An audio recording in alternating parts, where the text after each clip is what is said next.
Welcome back to part 2 of the Inconceivable solo tutorial covering chapter 2. And yeah, this one, there's a few tricky parts. There's a tough boss battle, but somehow I took him down in 12 seconds, and I'm not even exactly sure what happened to the carrier boss. But I have that clip in this tutorial. But I did have a method that was working pretty well to do fast damage to it. The carrier is extremely weak to incendiary grenades for some reason, so it takes tons of burn damage. So that was a big part of my strategy. So yeah, the first main combat encounter in this chapter is just some robots. You know, very, very easy.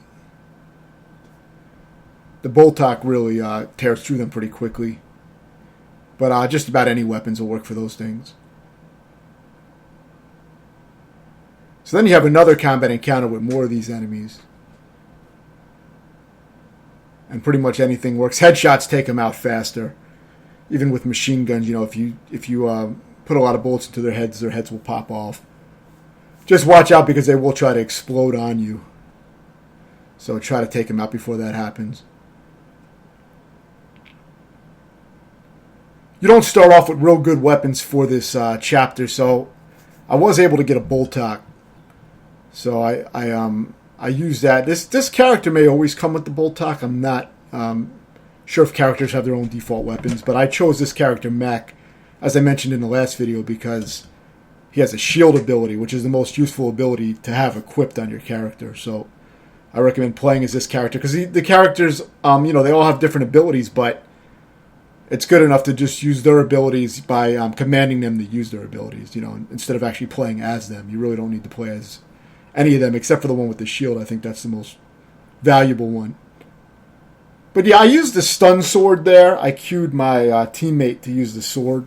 I think her name is Lenny, or Laney, some shit like that. But she used the sword on that thing, and it did massive damage. And then I just, shot at it from a distance behind that door frame. So now you have more robots, very easy. It's pretty much just like filler combat. You can also pick the tripod off of that large enemy that you just killed. The previous encounter. But yeah, I haven't been showing, collecting upgrades in the environment and, restocking weapons and ammo and all that shit because it's pretty self-explanatory. I mean, you probably, if you're playing on this difficulty, you probably know about filling up all your ammo before encounters. You can also use ammo resupply at any time to, whenever it's charged, to fill up your ammo back up. You can even use it a few times in a row if you want to wait around and enter an encounter with a full ammo supply. So this was an optional area. I didn't even have to go in here. I thought maybe there would be some kind of, ability upgrade in here or some shit, but there was really nothing in here, so don't bother with this room. But yeah, you can stealth kill all the robots except for one. I believe there's one that has to get alerted no matter what. But like I said, you really don't even need to go in this room. But I figured I'd show all the combat encounters I came across.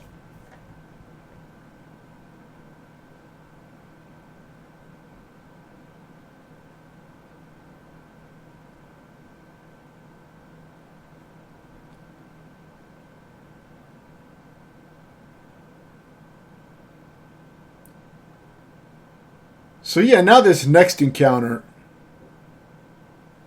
I believe, no, this is not the area with the snipers. This is, I think this is a pretty damn easy encounter. I don't remember if I stealth killed these guys. Okay, yeah, I stealth killed this guy. But that was about it. I guess you could try to stealth kill more enemies if you want, but it's very easy, especially with the Boltok. Just watch out for the juvies. Sometimes you won't be paying attention to them and they'll sneak in and they can kill you fast on Inconceivable. And of course you got a few snipers with the torque bow. You got at least one of them here. Which, easy enough, especially with the shield ability that Mac has. You can just kind of charge in and finish him off with the Boltok if you want. And you can take out some of these enemies from above here before you go down. I think I took out all the enemies from up here except for maybe one. but I think you may have to go down to spawn the last enemy, which is a Scion, I believe. But yeah, very easy section.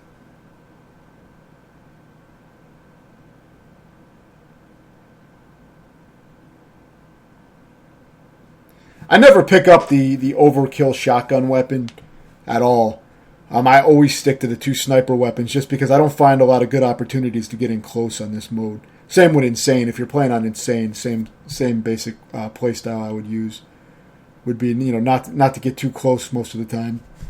And stick to, having 2 sniper weapons at all times when I can. Sometimes they start you off with kind of, the weaker weapons, so you have to find them on the field. It works good to use Lenny's sword stun move to queue her up because, see, it makes this huge area of effect shock in this little doorway right here. And the enemies are going to have to pass through that to get to you, so they end up getting electrocuted a lot. And she reapplies it a few times, I think, so it's useful to use that ability right here and just stay back and take them off with the pistol. Or any weak weapon, really. The Boltok works great, though, because it's one-shot kills on all of them.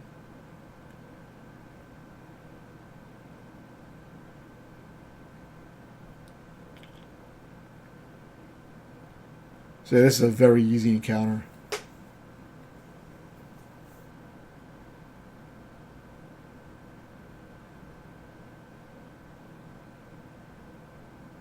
So after that's done, I think you've got 2 snipers in this next area. So I used the Torque. I must have found it. I think I took it off one of the Torque enemy that we killed earlier. I probably got it from him.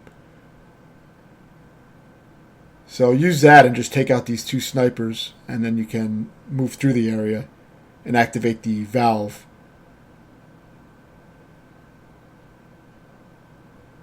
Maybe there's 3 of them. I'm not sure, but once you kill them all, you'll know. It'll tell you. It'll show that you killed all the snipers.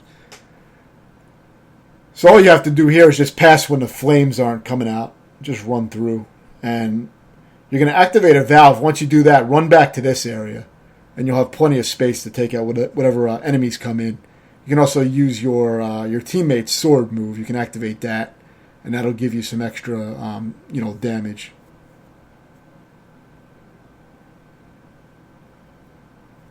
The fire grenades, I recommend actually getting them. If you can have 4 fire grenades, see, I passed on it because I didn't realize the strategy, but see, I passed on the incendiary grenade, if you noticed. But I recommend collecting 4 fire grenades, incendiary grenades, and have them on hand and don't use them. Save them for the boss because the strategy I use on the carrier, I only use 2 incendiary grenades and it takes off more than half of its health. So it takes a lot of burn damage from those things for some reason. So if you had 4 of them, I believe you could probably just throw 4 at them and it'll probably just burn to death if you do that. I think the damage may stack, so you may be able to just throw 4 fire grenades at it and just burn it to death immediately. You have to wait for it to burn to death, but if that didn't work, then you could probably throw 1 or 2 grenades on it and then come back and apply the rest of them to finish it off. I'm not sure if the damage stacks, like the actual damage values, if they stack when you apply multiple burn status effects on the enemy. So that I don't know, but I know I put 2 fire grenades on the carrier immediately and ran away, and it would take off half of its health every time. So I recommend having 4 fire grenades. I think it'll make that boss very easy. Because there's really nowhere where you really need to use grenades. I mean, you can fight off most of these encounters with regular weapons pretty easily. I mean, the pouncers are actually pretty tough, so I mean, it's possible you may want to use some grenades on them, but if you don't need to, save them up for the boss. It's probably better. Because the boss fight can be very hard with all the juvies running around. So yeah, these are pretty standard fights. You see you can hang back pretty far and take out these enemies, so this is nothing you haven't dealt with already. You can also shoot at those ice-making machines, and I believe it may cause a small explosion and freeze some enemies. But I kind of got that effect anyway just by using the torque bow, since it explodes when they're near that, and it'll activate that. But it was easy enough. Of course, the torque bow would take out that large enemy real fast, just He will kill you very quick with his machine gun, though. So, just be careful about that. But 2 M-bar headshots will take out those large drones, those scions. And 1 torque bow headshot will kill them as well. So, that's an even better way to do it if you can pull it off.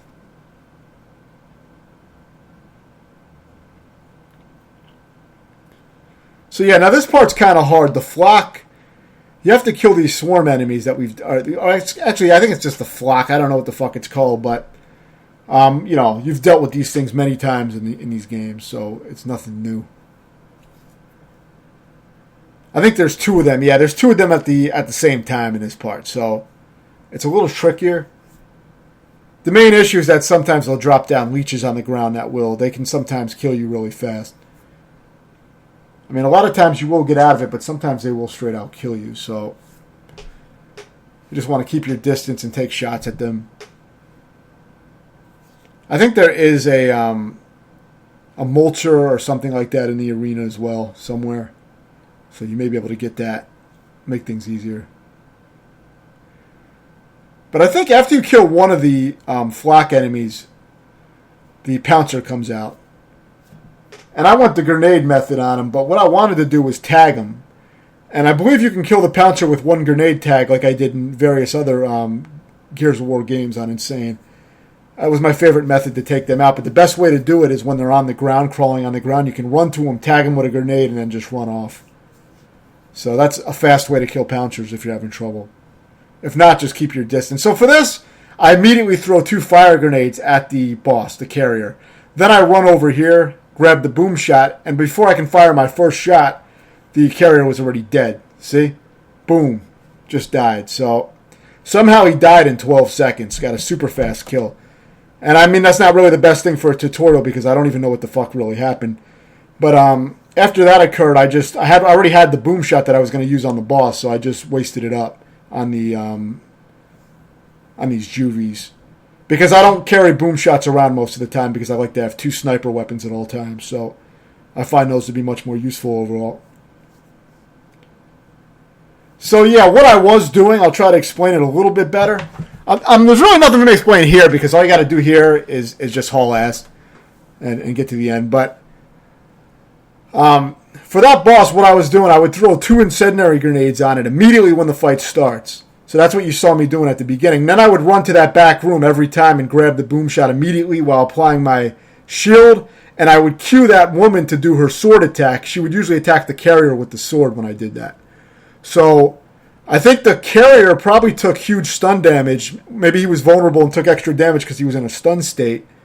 And maybe one of the juvies exploded on him and did massive damage. But I'm not sure what the hell happened. But he died very fast. But then what I would do was I would use that boom shot that I collected in that back room, and I would unload all my boom shot ammo on the carrier. It's even better if he's opened up; you'll do a little bit more damage. And I would try to get the juvies with some of the splash damage that when I was hitting the carrier. I would try to do it when the juvies were getting close to the carrier because they will sometimes spawn around where he's at. So after I was done doing that, I would actually run off to, I believe, the left side. There was another boom shot around that area.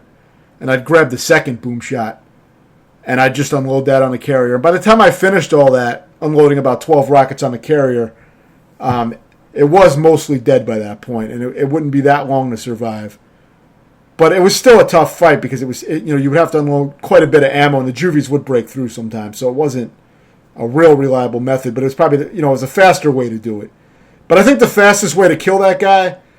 I got lucky on that, but I think the fastest way to do it would be to go to that fight with 4 fire grenades, like I was saying, and, just unleash all 4 fire grenades on that boss immediately when the fight starts and just run away, and it may burn to death. I didn't try that. And like I said, if the damage doesn't stack, then maybe just do them 2 at a time, or 1 at a time, and run away. And but you would only have to attack it 4 times max maybe to beat it. I mean, that's my theory anyway.